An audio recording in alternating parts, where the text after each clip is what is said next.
Hi, I'm Michael Polozola with the LSU AgCenter, and today I wanted to visit with you a little bit about bulbs, in particular daffodil bulbs.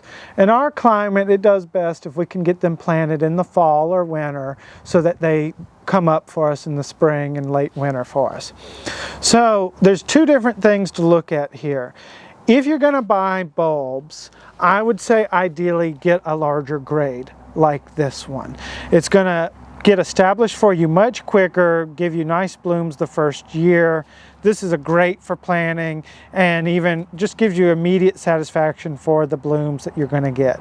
But we can't always get this either for our budget, or there's some cultivars that may not even get this big naturally.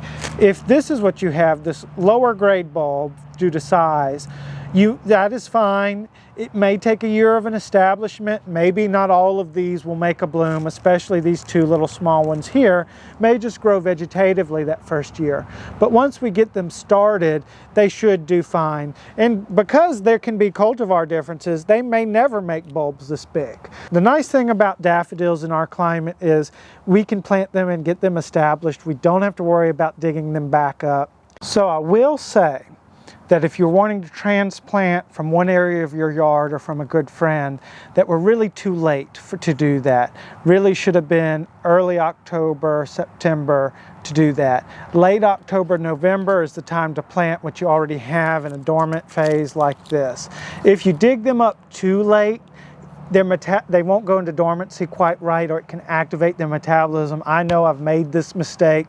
I dug them up and then they were too activated, had a freeze, they froze, and they did not come up. They rotted instead of making it well. So learn from my mistake and don't transplant too late. It's better to start from bulbs in this time of the year. Now, we'll probably go ahead and plant some of these now, but you don't have to. You could probably wait till December if you wanted to, if your holiday schedule is a little bit busier. But at least for me, I'd rather do it before December because I'm going to wait and do my tulips then. So I will go ahead and plant some of these later. So before planting your daffodils, it's good to do a good inspection and see what you have. Ideally, if they've been stored in an environment where they can breathe and not too much moisture, you won't have to worry. But you're going to want to feel your bulbs and feel for any soft spots. Now, a little give is okay. Don't hit them so hard that you bruise them and cause issues. You're just wanting to feel and see if there's a soft spot where rot may be. And if so, you might want to peel back and look and see if you find any mold or anything and not bother planting that one. And just kind of look at them and make certain they all have good integrity and are nice size. Paper coming off a little bit like this of them, I wouldn't worry about. You're going to find like this guy is really two together, and that's fine. If there's too many though, you might want to separate a little bit, but as far as size goes, I would probably leave this one intact. And all four of these seem to be okay, and we could move on to the planting process with these. All right, now that we've looked at bulb sizes, we're going to look at just planting a few of them here. There's different philosophies. You could do a square of just 4, but I like odd numbers for my plantings, so I'm going to do 5 like this. To put one in the center might be a little too close. It might be tempting to do, but that'll crowd them out later on.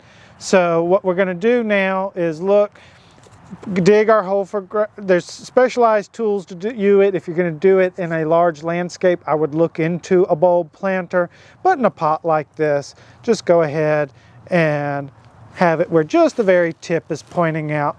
I would say that if in a landscape, you could plant a tad bit deeper if you wanted to. I wouldn't go too deep. I wouldn't plant them more than an inch below, because then they're going to spend a lot of their carbohydrates in the process trying to come up, and that will end up with a bulb with less vigor. I would say base it off of the size of your bulb. So some of the smaller ones we looked at earlier, I probably wouldn't plant as deep. And I tend to like to plant mine just a tad bit higher up, but there's different philosophies. Play around with it, find out what you like best and what you have the best luck with. And we'll look at these later on and see how they come up and talk about some maintenance of them as they're growing.